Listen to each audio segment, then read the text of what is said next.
C'est quoi l'intelligence émotionnelle et pourquoi c'est si important? C'est la capacité de comprendre nos émotions et celles des autres, de nous motiver, de gérer nos émotions et de gérer nos relations. Ça, c'est la première définition. On dit que c'est aussi l'utilisation intelligente de nos émotions pour nous aider à mieux réfléchir et à mieux agir afin d'atteindre nos objectifs personnels et professionnels. Une belle définition, hein? Ça veut dire quoi concrètement? C'est ce qu'on va voir tout le long de la journée. Pourquoi c'est si important comme leader, comme chef d'entreprise, comme supérieur immédiat, gestionnaire? Vous devez vous intéresser à ça. Parce que si vous ne gérez pas vos émotions, ce sont elles qui vont vous gérer.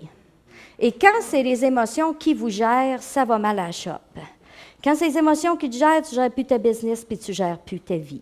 Puis on va le voir tantôt avec un reportage à la Semaine verte.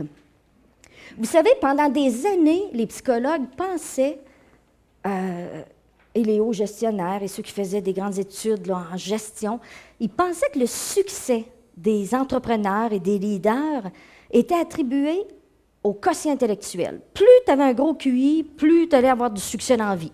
Donc, on recherchait des gens avec des hauts quotients intellectuels.